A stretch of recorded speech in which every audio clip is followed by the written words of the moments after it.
Happy day. இன்னைக்கு நம்மளோட main topic என்னன்னு பார்த்தீங்கன்னா சுகர் ஸ்டாக்ஸ் எல்லாமே இன்னைக்கு பயங்கரமா அடி வாங்கியிருக்கு. ஸோ அதுக்கான மெயின் ரீசன் என்ன, அதை பத்தி டீட்டெயில்டாக பார்க்கலாம். அண்ட் தென் நம்ம எப்பயுமே கோல்டு சில்வர் ஏறுதுன்னு பார்த்துட்டு பிளாட்டினத்தை மிஸ் பண்ணிட்டோம். இப்போ பிளாட்டினமும் இன்க்ரீஸ் ஆயிருக்குங்க. எவ்வளோ ரிட்டர்ன் கொடுத்துருக்குன்னு இந்த வீடியோவில் டீட்டெயில்டாக பார்க்கலாம். அதுக்கு முன்னாடி இன்னைக்கு மார்க்கெட்டில் என்னென்ன இம்பார்ட்டன்ட் நியூஸ் வந்ததுன்னு பார்க்கலாம். இன்னைக்கு மார்க்கெட் ஃபுல்லா ஒரே கிரீன் தான், எங்க பார்த்தாலுமே மார்ஜினலா இன்க்ரீஸ் ஆயிருக்கு. Bank of Japan interest rate hike பண்ணியிருக்காங்க, 0.75% ஹைக் பண்ணியிருக்காங்க. ஆல்ரெடி 0.5% இருந்தது, 0.75% ஹைக் பண்ணியிருக்காங்க எஸ்டர்டே. 1995 அப்புறம் 30 வருஷம் கழிச்சு இப்போதான் ரேட்டை இன்க்ரீஸ் பண்ணியிருக்காங்க, இன்ட்ரெஸ்ட் ரேட்டை இன்க்ரீஸ் பண்ணியிருக்காங்க பேங்க் ஆஃப் ஜப்பான். எதனாலன்னு பார்த்தீங்கன்னா அவங்களோட காஸ்ட் ஆஃப் லிவிங் இன்க்ரீஸ் ஆகிட்டு இருக்கு, என் வீக் ஆகிட்டு இருக்கு, இம்போர்ட் காஸ்ட்டும் இன்க்ரீஸ் ஆகுது, இன்ஃப்ளேஷனுக்கும் இன்க்ரீஸ் ஆகுது. பேங்க் ஆஃப் ஜப்பான் எவ்வளோ இன்ஃப்ளேஷன் எதிர்பார்த்தாங்கன்னா 2%, ஆனால் வந்த இன்ஃப்ளேஷன் 3% வந்திருக்கு. ஸோ அதனால தான் இன்ட்ரெஸ்ட் ரேட் ஹைக் பண்ணுறோன்னு சொல்லியிருக்காங்க. அடுத்த நெக்ஸ்ட் மந்த்துக்கு இன்ட்ரெஸ்ட் ரேட் ஹைக் இருக்குமான்னு கேட்டால் இல்லை. அடுத்த நெக்ஸ்ட் 6 மந்த்துக்கு எக்கானமிக் எப்படி இருக்குன்னு நாங்கள் வெயிட் பண்ணி பார்த்துட்டு தான் அடுத்த ரேட் கட் உண்டா இல்லையான்னு டிசைட் பண்ணுவோம்னு சொல்லியிருக்காங்க Bank of Japan. India, US, UK எல்லாருமே ரேட் கட் பண்ணிட்டு வர இந்த நேரத்தில் பேங்க் ஆஃப் ஜப்பான் ரேட்டை இன்க்ரீஸ் பண்ணியிருக்காங்க, இன்ட்ரெஸ்ட் ரேட்டை இன்க்ரீஸ் பண்ணியிருக்காங்க. லாஸ்ட் 2 days தான் ஓலோ எலக்ட்ரிக் டவுன் ட்ரெண்ட்லேயே இருந்தது. ஆனால் இன்னைக்கு அது எல்லாத்தையும் பீட் பண்ணி 10% வரைக்கும் நான் பார்க்கும்போது மேக்ஸிமமா இன்க்ரீஸ் ஆயிருக்கு. ஐசிஐசிஐ ப்ரொடென்ஷியல் ஏஎம்சி இன்னைக்கு லிஸ்ட் ஆயிருக்கு, 20% ப்ரீமியம்ல லிஸ்ட் ஆயிருக்கு. அவங்களோட ஐபிஓ ப்ரைஸ் பார்த்தீங்கன்னா அப்பர் பிராண்ட் 2165, அதுலேருந்து 20% ப்ரீமியம்ல 2600 இன்னைக்கு லிஸ்ட் ஆயிருக்கு. மேக்ஸிமமா 2663.40 பெர் ஷேர் வரைக்கும் போயிருக்கு, 23% ரிட்டர்ன் கொடுத்துருக்கு மேக்ஸிமமா. லென்ஸ்கார்ட் இன்னைக்கு 4% இன்க்ரீஸ் ஆயிருக்கு. மெக்வரி அவங்களுக்கு அவுட் பெர்ஃபார்ம் ரேட்டிங் கொடுத்துருக்காங்க, டார்கெட் 530 பெர் ஷேர். இன்னைக்கு மட்டும் 4% இன்க்ரீஸ் ஆயிருக்கு, 427 வரைக்கும் மேக்ஸிமமா போயிருக்கு. இன்னைக்கு ஐடி ஸ்டாக்ஸ் எல்லாமும் நல்லா பெர்ஃபார்ம் பண்ணியிருக்கு. இன்ஃபோசிஸ், ஹெச்சிஎல் டெக்னாலஜிஸ், டிசிஎஸ் எல்லாமே மேக்ஸிமம் 1% வரைக்கும் இன்னைக்கு இன்க்ரீஸ் ஆயிருக்கு. மெயின் ரீசன் எஸ்டர்டே யூஎஸ்ல அக்சென்சர் ரிப்போர்ட் கொடுத்துருக்காங்களா, அவங்க ஃபர்ஸ்ட் குவார்ட்டர் ரிசல்ட் கொடுத்துருக்காங்க. ரெவென்யூ 6% இன்க்ரீஸ் ஆயிருக்கு, $18.7 பில்லியன் கொடுத்துருக்காங்க. அவங்களோட ஓல்டு ஏஐ புக்கிங்ஸும் இன்க்ரீஸ் ஆயிருக்கு, அப்கமிங் நியூ ஏஐ புக்கிங்ஸும் இன்க்ரீஸ் ஆயிருக்கு, நியூ ப்ராஜெக்ட்ஸில் இன்க்ரீஸ் ஆயிருக்கு, 12% இன்க்ரீஸ் ஆயிருக்குதா சொல்லியிருக்காங்க இயர் ஆன் இயர் பேசிஸில். ஸோ இதோட எதிரொலியாக தான் இன்னைக்கு இந்தியன் மார்க்கெட்டில் ஐடி ஸ்டாக்ஸ் எல்லாமே இன்க்ரீஸ் ஆயிருக்கு.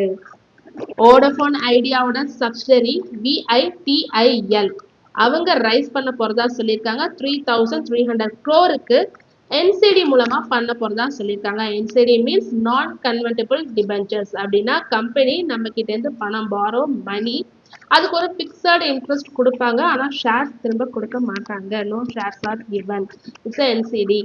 இந்த நியூஸ் வந்தோடனே 3.1% வரைக்கும் வோடஃபோன் ஐடியா இன்க்ரீஸ் ஆயிருக்கு.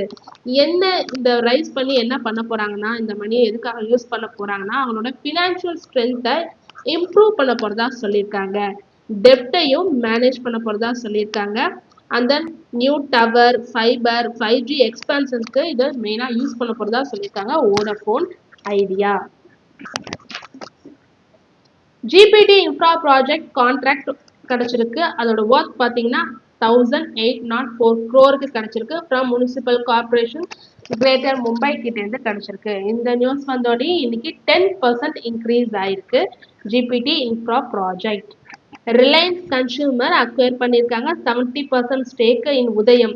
ஸோ உதயம்ன்றது தமிழ்நாடு கம்பெனி. ஸோ அதில் அக்வசேஷன் பண்ணியிருக்காங்க. Rice, spices, idli batter, snacks இது எல்லாமே அதில் அடங்கும்.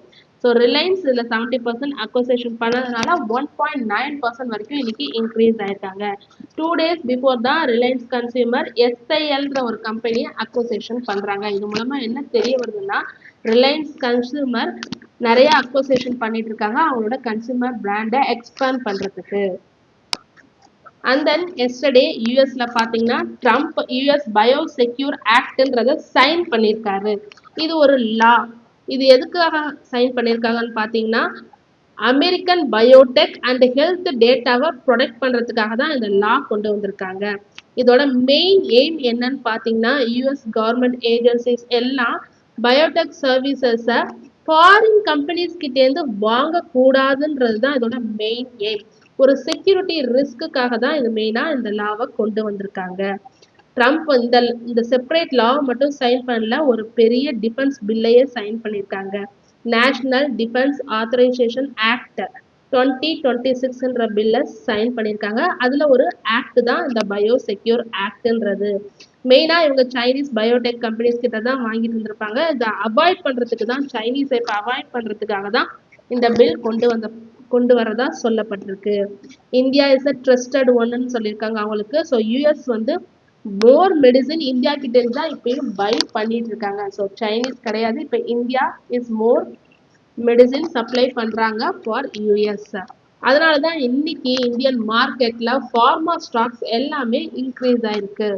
Straights pharma 5%, Wockhardt pharma 5%, Laurus 2.5%, Divi's lab 2.8%. So மேக்சிமமாக இன்னைக்கு ஃபார்மா ஸ்டாக்ஸ் எல்லாமே இந்த ஆக்ட்னால இன்க்ரீஸ் ஆயிருக்கு. நெக்ஸ்ட் சுகர் ஸ்டாக்ஸ்லாம் ஏன் இன்னைக்கு ரொம்ப லோல ட்ரேட் ஆகிட்டு இருக்குன்னு பார்த்தோம்னா கவர்மெண்ட் மினிமம் செல்லிங் ப்ரைஸை இன்க்ரீஸ் பண்ணணும்னு சொல்லி ஐஎஸ்எம்ஏ அதாவது Indian sugar and bio energy manufacturing association government கிட்ட கோரிக்கை வச்சிருக்காங்க. ஸோ மினிமம் செல்லிங் ப்ரைஸ் எவ்வளோ ஃபிக்ஸ் பண்ணியிருக்காங்கன்னா 2019லேருந்து இப்போ வரைக்கும் 31 rupees தான் ஃபிக்ஸ் பண்ணியிருக்காங்க. மினிமம் சுகர் ப்ரைஸ் பெர் கிலோகிராம்க்கு ரீட்டைலில் 44-45 வரைக்கும் விற்கிறாங்க. பட் இது வந்து மில்லேருந்து போகிறத நான் சொல்லிட்டு இருக்கேன். மினிமம் செல்லிங் ப்ரைஸ் பார்த்தீங்கன்னா 31 தான் இப்போ போயிட்டு இருக்கு. அதை ஐஎஸ்எம்ஏ என்ன சொல்றாங்கன்னா அந்த அசோசியேஷன் 41.66 பெர் கிலோகிராமா எங்களுக்கு கொடுங்க, மாற்றி கொடுங்கன்னு சொல்லியிருக்காங்க. எதனாலன்னா ஃபார்மர்ஸ்க்கு அவங்க மில் பே பண்ற டியூ அதிகமாயிட்டே இருக்குன்னு சொல்லியிருக்காங்க. ஸோ ஃபார்மர்ஸ் கிட்ட இருந்தா சுகர் கேன் வாங்கி அதுக்கப்புறம் தான் சுகர் ப்ரொடியூஸ் பண்ணுவாங்க. ஈவன் தோ மில் வந்து சுகர் எத்தனால் இது எல்லாமே அதிகமா ப்ரொடியூஸ் பண்ணாலும் ஆனா ஃபார்மர்ஸ்க்கு பே பண்ற அளவு ஏன்னா மணி கிடைக்கல அப்படின்னு சொல்லியிருக்காங்க. மகாராஷ்டிரால மட்டும் பாத்தீங்கன்னா இந்த சீசன் ஆரம்பிச்சதுலேருந்து last 2 months 2000 crore unpaid dues இருக்கு ஃபார்மர்ஸ்க்கு அப்படின்னு சொல்லியிருக்காங்க. ஸோ கவர்மெண்ட் இதுக்கு நெசசரி ஸ்டெப் எடுக்கணும்னு சொல்லியிருக்காங்க. இதுக்கான முடிவு கம்மிங் ஜனவரி மந்த்ல தெரியும்னு சொல்லியிருக்காங்க.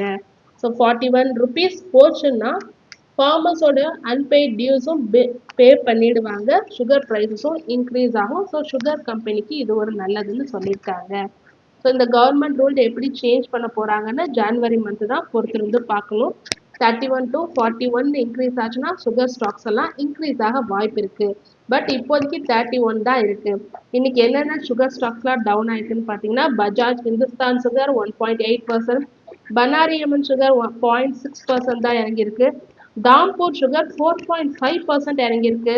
Hand sugar Hanuman sugar 4.5%, Dwarikesh sugar 4.8%, Andhra sugar 1.16%. So எல்லா சுகர் ஸ்டாக்ஸும் இன்னைக்கு டவுன் ஆயிருக்கு.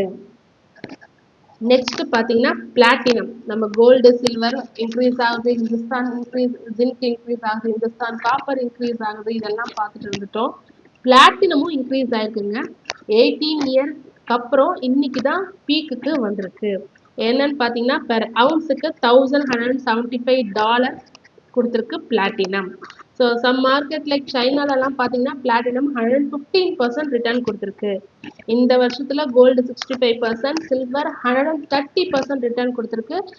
அப்போ கோல்டையும் தாண்டி இந்த தடவை பிளாட்டினமும் சில்வரும் நல்ல ரிட்டர்ன் கொடுத்துருக்கு. Platinum 115% return. பிளாட்டினம் மெயினாக எங்கேருந்து வருதுன்னு பார்த்தீங்கன்னா சவுத் ஆப்பிரிக்கா ரஷ்யா கிட்டேருந்து தான் வருது. நமக்கே தெரியும் ரஷ்யால இப்போ ஜியோ பொலிட்டிக்கல் இஷ்யூஸ் போயிட்டு இருக்கு. ஸோ அதனால அவங்களால ஏன்னா பிளாட்டினம் கொடுக்க முடியல, டிமாண்டுக்கு ஏற்ற மாதிரி ஏன்னா பிளாட்டினம் சப்ளை பண்ண முடியல. ஸோ பிளாட்டினம் மெயினாக எங்கே யூஸ் பண்ணுறாங்கன்னு பார்த்தீங்கன்னா இவி கார் பார்ட்ஸ்லாம் யூஸ் பண்ணுறாங்க, பொல்யூஷனை கண்ட்ரோல் பண்ணுறதுக்காக. ஹைட்ரஜன் எனர்ஜி பிளான்ட்ஸ்லாம் அது யூஸ் பண்ணுறாங்க. ஸோ சப்ளை இப்போ ரொம்ப லோவாக இருக்குது, அதனால ப்ரைஸஸ் மோர் தென் டபுளாக இன்க்ரீஸ் ஆகிட்டு இருக்கு. ஸோ கோல்டை தாண்டி இந்த தடவை சில்வரும் பிளாட்டினமும் நல்ல ரிட்டர்ன் கொடுத்துருக்காங்க. தொடர்ந்து இது மாரி யூஸ்ஃபுல்லான மார்க்கெட் அப்டேட்ஸ் வேணும்னா மறக்காம நம்ம சேனலை சப்ஸ்கிரைப் பண்ணுங்க, பெல் ஐக்கான் கிளிக் பண்ணுங்க, லைக் அண்ட் ஷேர் பண்ணுங்க. தேங்க்யூ.